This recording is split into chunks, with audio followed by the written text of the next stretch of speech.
Cockroach Janata பார்ட்டிங்கிற மாதிரியே E20 Janata பார்ட்டிங்கிறத இன்ஸ்டாகிராமில் account open பண்ணியிருக்காங்க. இந்த E20 ஜனதா பார்ட்டிங்கிறதோட பின்னணி என்னங்கிறத இந்த தொகுப்புல பார்க்கலாம்.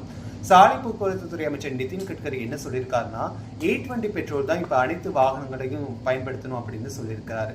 ஆனால் இந்த E20 அப்படின்னா என்னன்னு கேட்டிங்கன்னா, எத்தில் ஆல்கஹால், அதாவது எத்தனால் 20%, மீதமுள்ள 80% வந்து பெட்ரோல் பயன்படுத்தப்படுது.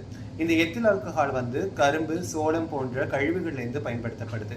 இது வந்து சுற்றுச்சூழலுக்கு மாசுபடுத்தாத வகையில் இருப்பதனாலும் பெட்ரோலை விட இது வந்து வரி குறைவு, கச்சா எண்ணெய் போன்று இறக்குமதி செய்ய வேண்டியது தேவையில்லை அப்படின்னு கருதுறாங்க. அதனால தான் E20 பெட்ரோலை வந்து மத்திய போக்குவரத்து துறை அமைச்சரும் நிதின் கட்கரி வந்து வலியுறுத்தி சொல்லியிருக்காரு.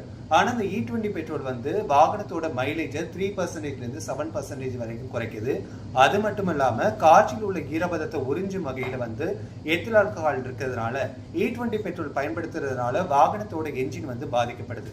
எனவே E20 பெட்ரோல் பயன்படுத்துறது வந்து தவிர்க்கணும்னு வாகன ஓட்டிகள் ரொம்பவே அவதிக்குள்ளாகி இருக்காங்க.